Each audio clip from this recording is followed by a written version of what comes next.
Nashville is the place for cornbread and chicken, biscuits and barbecue. But Music City's palette is expanding with its growing diverse population. On Nolensville Road alone, you can sample fare from Greece and Turkey, India, Iraq, Mexico, and more. This fondness for international flavor extends beyond Nashville's human residents, though. Nowhere in Nashville will you see a wider ranging menu than at Nashville Zoo. Every day, the zoo's commissary staff caters to the exotic tastes of over 1,600 animals from around the world.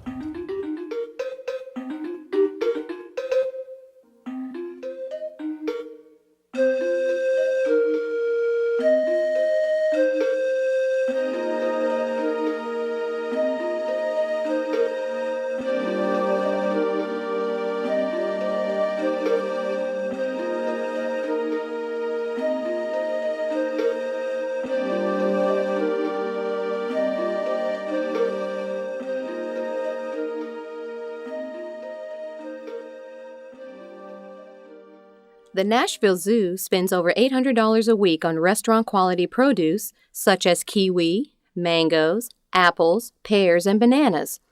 For the more exotic foods that cannot be obtained through normal produce companies, the zoo orders from specialty suppliers that carry items like rats, mice, rabbit, and quail, which are conveniently shipped frozen. 12,000 mealworms and 5,000 waxworms are consumed weekly by the zoo's larva-loving animals. Other animals prefer crickets. The meerkats and many of the zoo's birds consume roughly 4,000 of the hopping insects every week. Some foods are used as smears and scatters. Smears can be things like ketchup, honey, jelly, or some type of sauce. Each day, about 1.5 tablespoons of a smear item is spread around on the branches, plants, and logs of each animal's exhibit. This piques the animal's curiosity and helps keep their sense of smell active. Scatters consist of different types of fruits and cereals that the animals don't often get in their diet, such as mangoes, pretzels, and crackers. As the name implies, these items are scattered around each exhibit. Along with smears, scatter items help keep the animals' foraging instincts keen.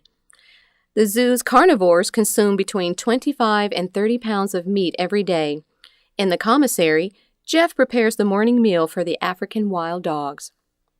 As with the meals for all of the zoo's inhabitants, the wild dogs' meals are weighed carefully to meet nutritional and dietary standards. The staff refers to a notebook that lists each diet and follows it to the gram. After the morning meals have been prepared, they are stored in the cooler while waiting for the keepers to arrive. By 8 o'clock, Jackie arrives to pick up the morning meal and treats for the African wild dogs.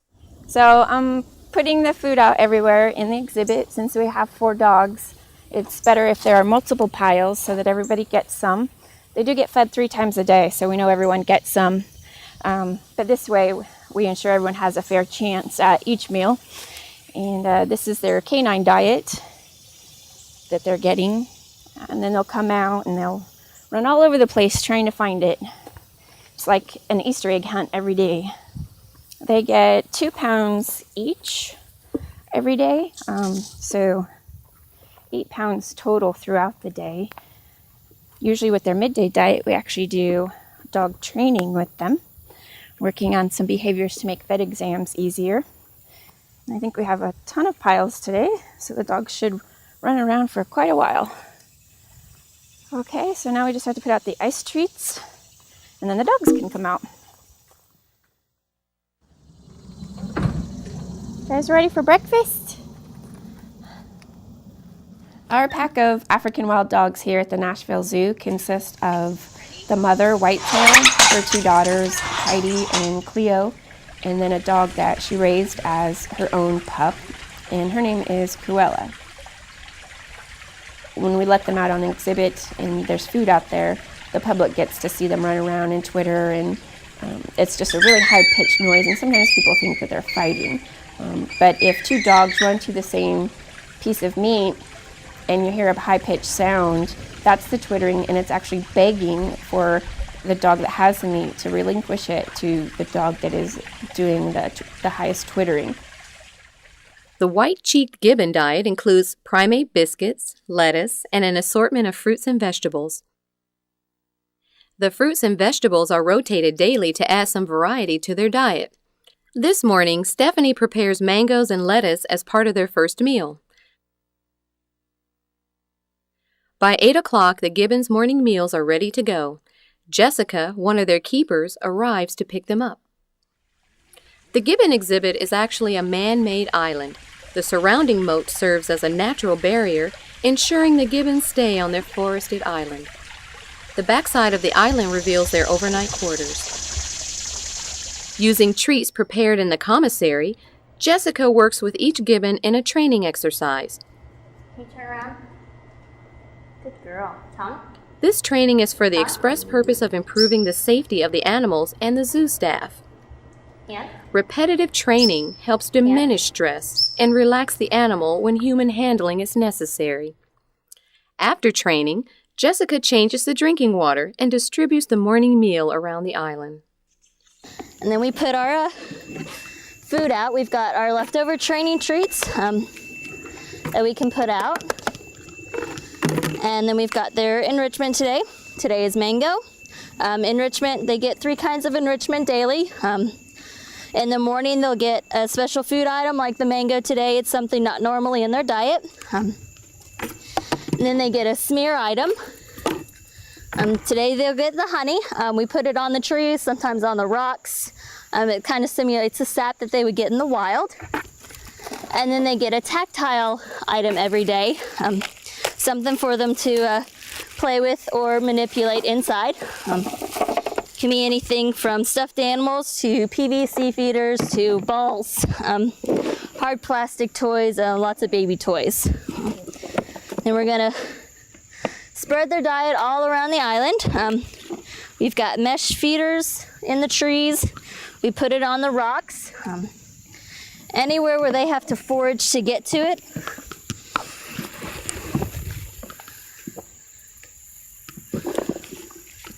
We just try to distribute it as evenly as possible around the exhibit so that both gibbons have a fair chance of getting a little bit of everything.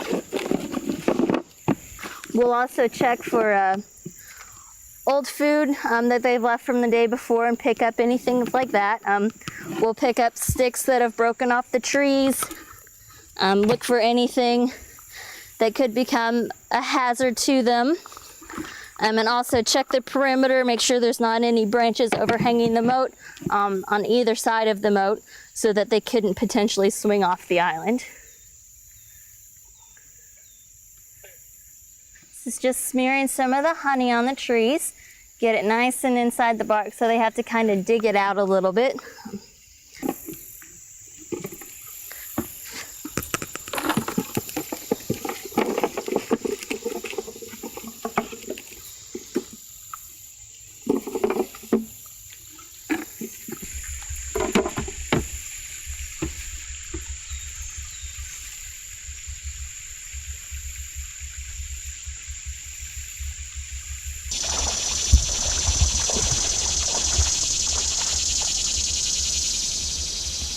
Muffy is the blonde one. She's the female. She's 39 years old.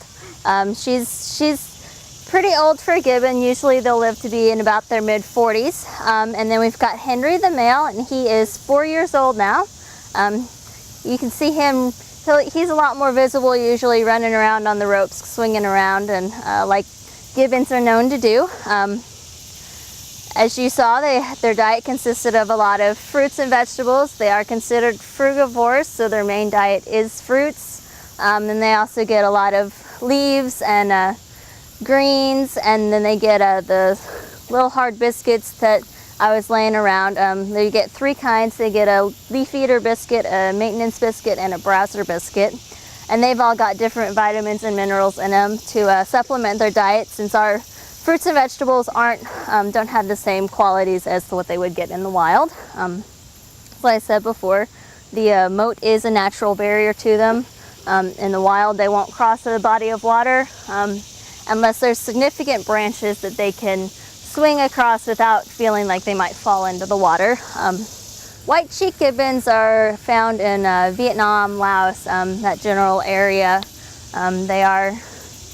Their numbers are dwindling, as is pretty common in a lot of animal species. A lot of it's due to deforestation, as well as pet trade and poachers. And these guys actually have a song that they sing. When you're visiting the zoo, a lot of times you'll hear them. The Siamangs, which are our other gibbon species, are a lot louder than these guys, but you can hear them too. Usually they'll start singing once the Siamangs start singing.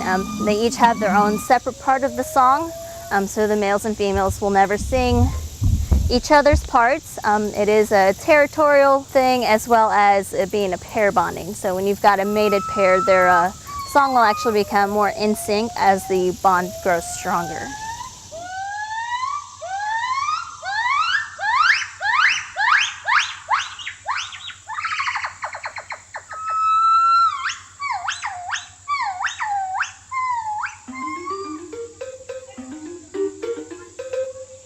Nashville Zoo seeks to inspire a culture of understanding and discovery of our natural world through conservation, innovation, and leadership. White-cheeked gibbons and African wild dogs are just two of the endangered species the Nashville Zoo cares for every day. In addition, the zoo supports conservation efforts from around the globe. You can learn more about the Nashville Zoo by visiting our website at www.nashvillezoo.org.